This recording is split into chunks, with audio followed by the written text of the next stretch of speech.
Yo, what's going on, ladies and gentlemen? We are back again with another interesting Jay Slater video. There are a few things that I want to bring to your attention. If you missed the last video, make sure you go and check it out. We were reacting to the podcast that Mark Williams Thomas done. In fact, let's start with Mark Williams Thomas. Right now, there are thousands of people that are pretty upset with the takes from Mark Williams Thomas. What he had to say about the Jay Slater case on that podcast makes no sense. If anything, he's made himself look like a liar by going on that podcast and peddling out information, which is the total opposite to what he was telling us last year. In fact, he told us only a few months ago that he had information that he was willing to share, but he was only going to share it at the right time.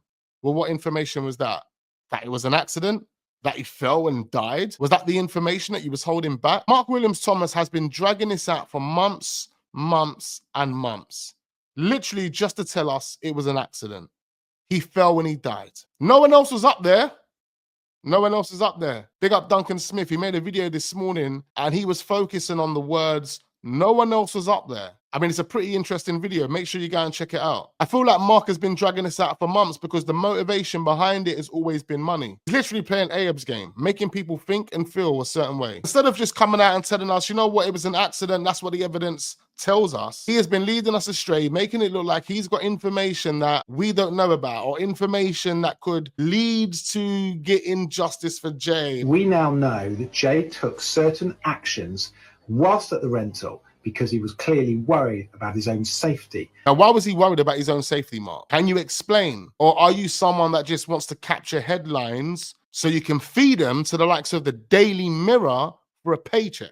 Because at this point, it doesn't sound like you believe it's an accident, Mark, and this is definitely more than 3 days of you being in Tenerife. So how have you got the audacity to go on that podcast and say you told the world within 3 days that it was an accident? Even in regards to the 2 knives, like what happened with the 2 knives? Here it says that Ayab said the detective guy told him about the 2 knives. So where did Mark get the information that Jay had 2 knives? It had to have been from that message that we debunked the other day. And then that message can't even be verified. He hinted on a post that the information could provide some clarity over why he may have left in a hurry and did not want to return to the rental. I mean, that's just Mark Williams Thomas trying to say, stay tuned because I've got a documentary coming and I need every single one of you who care about Jay Slater to invest in my documentary so I can get paid. Because that's what it seems like Mark Williams Thomas has always been in it for, to get paid. I said within the 3 days, I will be able to tell you whether this is a third-party involvement or whether it's. And within 3 days, I did. You know, people have said to me, yeah, but you haven't. And no, I did. Within 3 days, I said that I believe that there is no third party. Ayub Kasim, who was known as Johnny Vegas. Ayub Kasim, who is known as Johnny Vegas. How does Mark Williams Thomas know that? Who told him that? How can he tell the world that Ayub is Johnny Vegas and then later on Ayub confirmed that he doesn't even know who Johnny Vegas is? Even if Ayub didn't confirm he was Johnny Vegas to Mark Williams Thomas, how the hell is Mark Williams Thomas telling the world that Ayub Kasim is known as Johnny Vegas? How would you know that, Mark? How do you know that and who told you that? And I've also identified the other male that was with him, but I've not yet spoken to him. He's also identified the other male that was with him, but he hasn't spoken to him. See, that makes no sense whatsoever, and I call out bullshit. Because if you would have identified the second male, why later on are you only releasing Ayub Kasim's name? Only Ayub's. You didn't release no other name. The press didn't release no other name if you had identified that person. Something that we haven't touched on whatsoever is Jay's phone pinging in the 4 ravines. Cipriano Martin, the leader of the search and rescue team, he confirmed that Jay's phone pinged in all 4 ravines. Now, that makes no sense to me because in order for a phone to have pinged in all 4 of those ravines, it means that phone would have had to have traveled through all 4 ravines. Unless, like my theory suggests, Jay could have been taken to that ravine whilst in the back of the car. Shortly after taking a picture of him in the back of the car with the writing saying that we are going to sell this watch for 10 quid. They could have drove him to the ravine at that point and they could have drove around the ravine. Even the few days after Jay going missing, remember, we've got CCTV of Masca where we can see people getting in and out of cars in the laybys. Looks like they're searching for something. How do we not know at that point someone's carrying Jay's phone? I mean, that one I'd probably eliminate instantly, even though we've got evidence to prove that people were searching those laybys. It makes more sense to me that they drove Jay there and would have been driving around that area, hence why all 4 of those ravines picked up Jay's phone. What's also interesting about this phone pinging in all 4 ravines is that that information is coming from a man called Cipriano Martin. I know Duncan Smith has been doing a great job in terms of trying to understand who Cipriano Martin is and his potential connection. He's linked to who? The Airbnb owner who has the same surname. It was Cipriano Martin that was leading the search and rescue mission.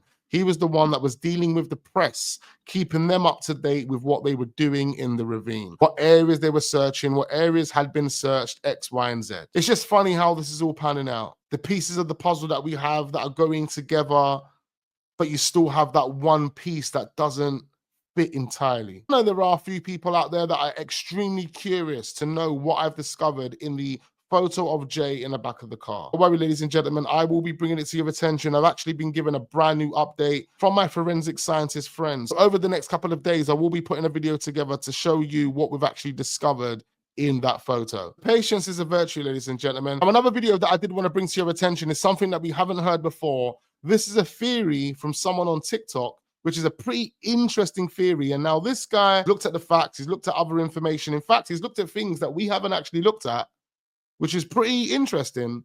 And I do want to share that with you in this video. So a live stream was done the other day and some interesting things were actually said in that live stream. I do want to bring them to your attention. Again, these are things that we haven't heard before and they might make sense. They might make sense and connect with things that we already have. And it's pretty interesting and I want you guys to listen to this. Let's check this. Circumstances, 2 strangers in the mountains in a suspicious area. So I've been avidly following the case and researching from the very beginning. Now, to begin with, I looked into the B&B, what was public, the information, the pictures. All we saw of the B&B on the inside is what was on booking.com. So I paid a keen interest into the images inside. Now, I've heard nobody else talk about this. Now, I'm not going to make theories because I don't believe in something out of nothing. You've just got to go with what's factual, what's there, and you can maybe possibly build a case from that. So if you look into the B&B, you'll see that instantly there's books which are placed quite oddly and focused on as well in some of the pictures. If you're to look into some of those books, there's some stories which kind of paint a picture, you know, in themselves. And, you know, if you were to look from a certain perspective outside the box. And so he's basically saying there were books that he saw in the Airbnb images. When he looked at those books, they were pretty interesting, and he's about to tell us about one of the books that were on the shelf in the Airbnb. The books that particularly caught my interest was the book which was the top of the pile at the front. One of the pictures, you have to zoom in to see it, but it was called The Rose Rent, which is the story about a rose delivered to an abbey as payment for rent of the apartment, or in this case it was the abbey, which was rented by a family, and the rose is delivered and the boy is murdered. And it just it sparked an interest straight away, because the last picture we see of Jay alive is supposedly him wearing a rose printed blanket on the B&B, where he also takes the picture of the white car, which we're told was being obstructed by a blue or a black, and red car, which we see in the pictures that Ayub shared.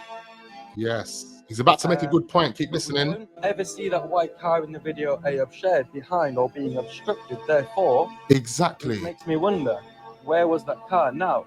Yes, exactly. Very, very good point. Another point that we've never really touched on before. When we go back to the video of Rocky sleeping in a car, there is a car in behind. I remember I brought that video to your attention because we thought we could see the boot of the car that was outside the green garage open. I did think at the time it could have been the lighting that made it look like the boot of that car was open. So I kind of eliminated that and said to myself, no, it's not a boot. It would have been stupid for Ayub to have taken that video knowing that the boot of a car in the background is open. At that point, where was the white car? Where was the white car at that point? Because the white car wasn't there, which means the white car would have had to have arrived after Ayub moved these car. If it arrived after Ayub moved these car and parked up next to the green garage, why was Jay still there wrapped up in the blanket? Because Jay would have left when Ayub moved these car. So how did the white car get there then? How did the white car get there? Really good point that he has made here. And that has just made me think of that. How did the white car get there if your car was parked against the wall and a filial asked you to move it in the morning? Makes no sense. There's definitely no space in between Ayub's car and the red car for the white car to get in and park in behind. But there was already a car in behind, and it wasn't a white car. It was actually a dark blue car. So then that car would have had to have left for the white car to have arrived. Then we have the movement of cars arriving, cars leaving. But Ayub's car's blocking all of that. So it doesn't make any sense how a car arrived, got in, which is the white car, or how the blue car, which was already in, got out if Ayub's car was parked against the white wall. Makes no sense whatsoever. What Ayub shared it was still nighttime. It was before sunlight. However, the picture Jay shared was just about sunrise. It wasn't quite sunrise. It was still dark AM when Ayub claims the buzzer went, and they were asked to move the vehicle by 3 people: Ophelia, the gentleman with the wheelbarrow, and another gentleman, apparently. And this is when Ayub referred to the Hills of Eyes, and Rocky then presented himself as being sick on camera, as if he'd got a memory of something, which is, again, another red flag and alarm bells. So no, this again, from then I'm just like, okay, this is beyond belief, really. I mean, how we're told one story, and you know, if you really go with it yourself or look into it yourself like I have, you really paint a different picture. But it clearly lies anyway. So yeah, Jay's picture, the last picture we see of him, is about sunrise. The sun isn't quite set, so it's definitely not 8 a.m. It's around about 6:30 a.m. at Tenerife, maybe 6 a.m., 5:30, whatever time. It's definitely not too long after they've first arrived at the BNB. I would say it's about those 7 cars o'clock. have moved, and the white car has been placed there. Yeah. It's after the video is being made. Well, these are the reasons why I'm sort of hooked, because these lies are so evident. You know, he's even now admitted about the watch and the fight. That and when you look back to the videos where he first denied it, when he was saying, you know, what color was this watch? You know, what fight? And then now he's speaking about it, saying, I've got a video of the fight, and it was a Green Hulk, I believe it was called.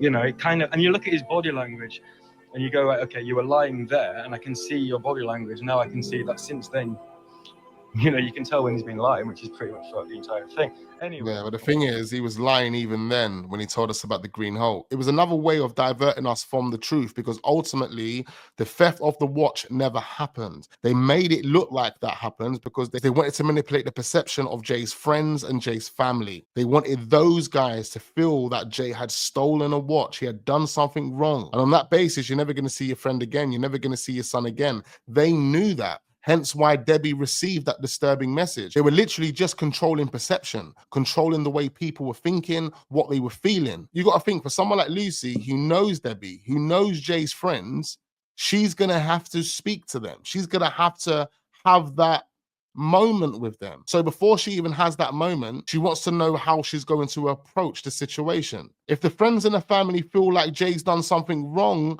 and he's cut out with these 2 strangers because of it, they're not going to be looking at me in any type of way. It's not going to make me feel as guilty as I know I should be feeling. In fact, it's going to be easier for me to speak to Jay's mum with her thinking that Jay's done something wrong and that's the reason why he's missing. His family, from Jay's friends, it was one of the reasons why Soul went onto that live stream, stuck it on Rocky and said, "You lot stole the watch and took Jay to the Airbnb with you." Who told him that story? It was purposely given to him to make him think and feel a certain way. Yeah, you can blame Ayub and Rocky for taking Jay to the Airbnb, but ultimately, Jay come alive and he left alive. This is why I've been hooked on the case.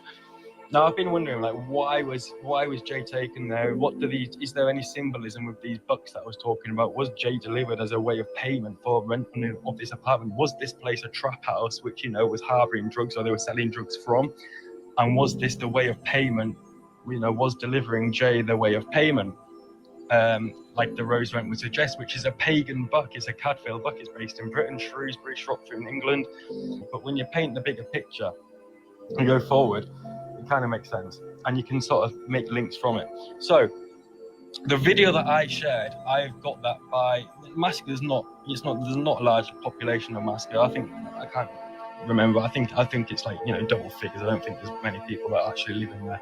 So when you start to look on Facebook and you start to link profiles and stuff like that, I came across a video which was the one I shared. I don't want to say his first name, but his middle name and surname was Martin Guanche, I believe, or Guanche. Oh my God! Look, we've got another Martin. Another Martin. Now, this profile didn't hold much significance besides a video that was shared 2 days after Jay's body was found, and it is in the mask.